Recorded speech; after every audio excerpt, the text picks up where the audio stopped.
আসসালামু আলাইকুম এভরিওয়ান, কেমন আছেন আপনারা সবাই? আলহামদুলিল্লাহ, আমিও ভালো আছি আপনাদের দোয়ায়।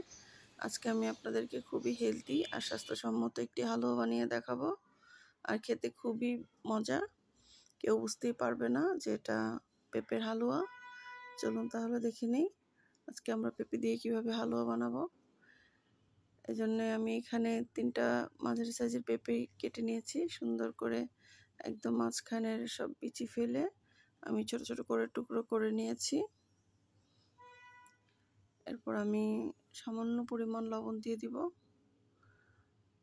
আর একটু পানি দিয়ে আমি পেঁপেটাকে সিদ্ধ করে নিব। লবণটা দিব এই জন্য যেন পেঁপেটা খুব ভালো করে সিদ্ধ হয়। খুবই অল্প পরিমাণ লবণ দিতে হবে, কারণ মিষ্টির মধ্যে কিন্তু একটু লবণ দিলে ভালো লাগে খেতে। আমি পেঁপেটাকে খুব ভালো করে সিদ্ধ করে নিব। যখন নরম হয়ে যাবে তখন আমি নামিয়ে নিব। দেখতেই পাচ্ছেন আমার পেঁপেটা সিদ্ধ হয়ে গিয়েছে। এখন আমি চুলাটা অফ করে দিব। এরপর আমি ঠান্ডা হওয়ার পর যে ব্লেন্ড করে নিয়েছি। আপনারা চাইলে শিলপাটা বেটেও নিতে পারেন, কিন্তু ব্লেন্ড করে নিলে বেশি ভালো। তো চুলায় আমি একটা প্যান বসিয়ে দিয়েছি, এর মধ্যে দিয়ে দিচ্ছি ঘি।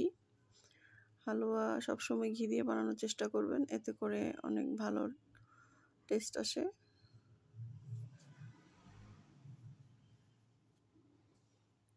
আমি আরও একটু ঘি দিয়ে দিব,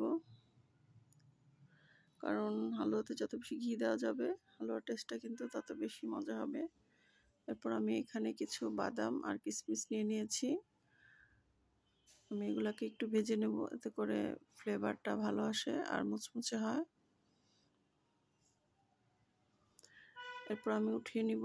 এই কাজটা খুবই তাড়াতাড়ি করতে হবে, তা নাহলে কিন্তু খুবই অল্প সময়ের মধ্যে কিশমিশগুলো পুড়ে যায়। খুব দ্রুত এগুলো উঠিয়ে নিতে হবে। এরপর আমি এই ঘিটার মধ্যেই আমি দিয়ে দিব এলাচি, দারচিনি। আপনাদের কাছে যদি এলাচির গুঁড়া থাকে তাহলে সেটাও দিতে পারেন, তাহলে শুধু এলাচির গুঁড়া দিলেও হবে। আমি এখানে এলাচি, দারচিনি দিয়ে দিয়েছি। এরপর আমি দিয়ে দিচ্ছি ব্লেন্ড করে রাখা পেঁপে। আপনারা নিশ্চয়ই ভাবছেন যে পেঁপে দিয়ে কেমন হালুয়া। আপনারা অবশ্যই বাসায় একদিন ট্রাই করে দেখবেন। ভীষণ মজার হালুয়াটা, কেউ বুঝতেই পারবে না যে এটা পেঁপে দিয়ে বানানো। আর যেহেতু এটা হেলদি, বাচ্চাদের জন্যও কিন্তু খুবই উপকারী। আপনারা চাইলে সবরাতেও এটা বানিয়ে ফেলতে পারেন বা সকালে নাস্তার মধ্যেও বানিয়ে ফেলতে পারেন। এরপর আমি দিয়ে দিচ্ছি চিনি। চিনিটা আপনারা আপনাদের টেস্ট অনুযায়ী দিয়ে দিবেন, যে যেমন মিষ্টি খেতে পছন্দ করে। আমি আর একটু মিষ্টি দিয়ে দিচ্ছি। আমি এখানে 1.5 কাপ পরিমাণ দিয়েছি।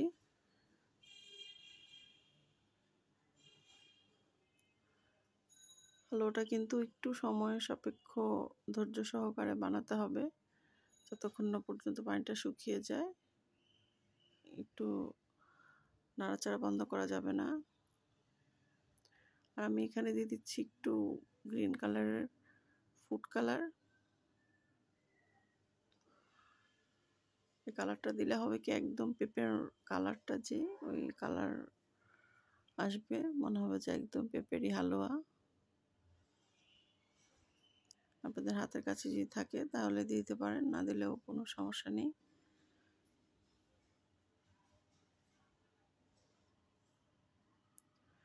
এই তো হালুয়াকে একদম অনবরত নাড়তে হবে যতক্ষণ না পর্যন্ত একদম পানিটা শুকিয়ে যাবে।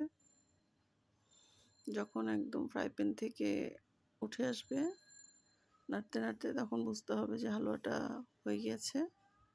দেখতেই পাচ্ছেন ফ্রাই প্যান থেকে কিন্তু হালুয়াটা উঠে চলে আসছে। আমাদের হালুয়াটা প্রায় হয়ে গিয়েছে। এখন আমি চুলাটা অফ করে দেব। আর আমি যে বাটিটার মধ্যে হালুয়াটা ঢালবো, এখানে আমি একটু ঘি দিয়ে তারপরে আমি বাদাম কুচিগুলো দিয়ে দিচ্ছি। এরপর আমি হালুয়াটা দিয়ে দিব। এরপর আমি যখন মোল্ড আউট করবো তখন কিন্তু দেখতে ভীষণ ভালো লাগবে। আপনারা আপনাদের কাছে যে ধরনের শেপের বাটি আছে আপনারা ওই বাটিতে দিয়ে দিতে পারেন, কোনো সমস্যা নেই। এখন আমি সমান করে নিব। হালুয়াটা খেতে কিন্তু ভীষণ মজা হয়েছে। আপনারা অবশ্যই বাসায় একদিন এভাবে ট্রাই করবেন। আর কেমন হয়েছে কমেন্ট করে অবশ্যই জানাবেন। আর আপনাদের কাছে যদি ভিডিওটি ভালো লাগে তাহলে অবশ্যই লাইক, কমেন্ট, শেয়ার করে দিবেন। এই তো আমি একদম চেপে চেপে নিয়েছি, এখন আমি মোল্ড আউট করে নিব। এই তো আমি বাটি থেকে ঢেলে নিয়েছি, দেখতে পাচ্ছেন কত সুন্দর হয়েছে, দেখতেও লোভনীয় হয়েছে, খেতেও কিন্তু ভীষণ মজা হয়েছে। কেউ বুঝতেই পারবে না যে এটা পেঁপের হালুয়া। আপনারা চাইলে রুটি, পরোটা যে কোনো কিছুর সঙ্গে খেতে পারেন। তো সবাই ভালো থাকবেন, অনেক বেশি সুস্থ থাকবেন। আজকে এ পর্যন্তই। আল্লাহ হাফেজ।